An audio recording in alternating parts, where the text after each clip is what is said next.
ಮತ್ತು ಇದು ಗಟಾರ್ ತುಂಬಿ ಕೆಟ್ಟ ವಾಸ ಬರ್ಲಾಕತೈತ್ರಿ. ನಾವು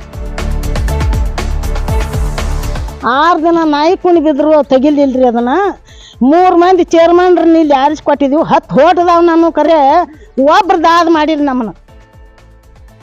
ಗ್ರಾಮ ಪಂಚಾಯಿತಿಯ ಸದಸ್ಯರು ಅಧಿಕಾರಿಗಳಿಂದ ದಲಿತರ ಪ್ರದೇಶ ನಿರ್ಲಕ್ಷ್ಯ, ರಸ್ತೆ ಮೇಲೆ ಹರಿಯುತ್ತಿರುವ ಕೊಚ್ಚೆ ನೀರು.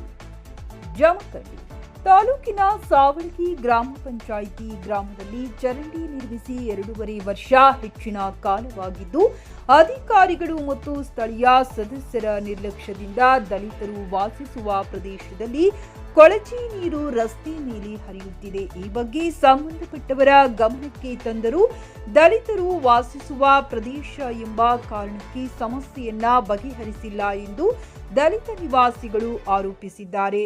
ಗ್ರಾಮ ಪಂಚಾಯಿತಿ ಸದಸ್ಯರು ಅವರ ವಾರ್ಡ್ಗಳ ನಿರ್ವಹಣೆ ಇಲ್ಲದೆ ಈ ಕಾರಣಕ್ಕೆ ಬಹುತೇಕ ಕಡೆ ಹೂಳು ತುಂಬಿಕೊಂಡಿದೆ. ಇದರಿಂದಾಗಿ ಚರಂಡಿಗಳು ಕಟ್ಟಿಕೊಂಡು ಸೊಳ್ಳೆಗಳ ಹೆಚ್ಚಳಕ್ಕೆ ಕಾರಣವಾಗಿದೆ. ಕೆಲವೆಡೆ ಕೊಳಚೆ ನೀರು ರಸ್ತೆಯಲ್ಲಿ ಹರಿಯುತ್ತಿದ್ದು ನಿವಾಸಿಗಳು ಮೂಗು ಮುಚ್ಚಿಕೊಂಡು ಸಹಿಸಿಕೊಳ್ಳಬೇಕಾಗಿದೆ.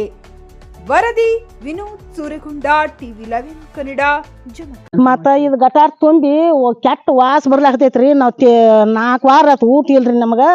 6 ದಿನ ನಾಯಿ ಕುಣಿ ಬಿದ್ರು ತೆಗಿಲಿಲ್ರಿ. ಅದನ್ನು 3 ಮಂದಿ ಚೇರ್ಮನ್ರನ್ನ ಇಲ್ಲಿ ಆರಿಸಿ ಕೊಟ್ಟಿದ್ದೀವಿ. 10 ಹೋಟದಾವ್ ನಾನು ಕರೆ ಒಬ್ರು ದಾದ ಮಾಡಿರಿ ನಮ್ಮನ್ನ. ಇನ್ನೇನು ಮನೆ ಬಿಟ್ಟು ಹೋಗೋಣ, ಏನು ಊರು ಬಿಟ್ಟು ಹೋಗೋಣ ನೋಡ್ರಿ. ಏನು ಹೇಳ್ತೀರಿ ಹೇಳ್ರಿ. ಪಂಚಾಯತ್ಗೆ ಹೋಗಿ ಬ್ಯಾನ್ರಿ, ಯಾರೂ ದಾದ ಮಾಡಬಾರ್ರಿ. ಒಟ್ಟು ಅವ್ರಿಗೆ ಹೇಳಿರಿ, ಪಿಡಿಯೋಗ ಹೋದ್ರೇನ ಒಳಗೆ ಹೋಗಲ್ಲ. ಹೊರಗೆ ಬರಲಿಲ್ಲ, ಹೊರಗೆ ಬಂದಿಲ್ಲ ಅವ. ಹೇಳಿದ್ರು ಕೇಳಿಲ್ರಿ ಅವ್ರು. ಹೊರಗೆ ನಾನು ಮೋತಿನ ನೋಡಲಿಲ್ಲ. ಅವ ಗಟಾರ್ದಾಗ ಹೇಳ್ತಾಳ ತಿಳ್ಕೊಂಡ ಹೆಂಗೆ ಏನು ಫುಲ್ ವಾಸ ಅದತ್ರಿ. ಫುಲ್ ಮಣಗಣ ವಾಸ. ಯಪ್ಪ ರೊಟ್ಟಿ ತಿಂದ್ರೆ ಎಂಥ ಮಗಳಿದ್ದಾಳೆ. ಆ ಕುಣ್ಣಿ ತೆಗೆದು ಏನೋ 1 ರೊಟ್ಟಿ ತಿಂದನು, ನಿನ್ನೆ 1 ಅರ್ಧ ರೊಟ್ಟಿ ತಿಂದನು. ಕೆಟ್ಟ ಹೊಲಸು ನಾರ್ಲತೈತಿ. ಸೊಳ್ಳೆ ಕುಂಡ್ರು ಬಿಡುವಲು. ಮತ್ತು 4-5 ತಿಂಗಳಾತು ಒಂದಿಟ್ಟು ಪುಡಿ ಸುದ್ದ ಒಗ್ಯಾಂಗಿಲ್ಲ. ಈ ಕಡೆ ಏನು ಒಗ್ಯಾಂಗಿಲ್ಲ. ಹೊಲಸು ನಾರ್ಕೋತ ಕುಂಡ್ರದು ಹಂಗೆ. ಇದನ್ನ ಗಟ್ರ ಮಾಡಿ ಎಷ್ಟು ತಿಂಗಳಾಗೈತ್ರಿ? ವರ್ಷದ 2 ವರ್ಷ ಆಗ್ಲಕ್ಕ ಬತ್ತಲ್ಲ. 2 ವರ್ಷ ಆಗ್ಲಕ್ಕ ಬತ್ತು.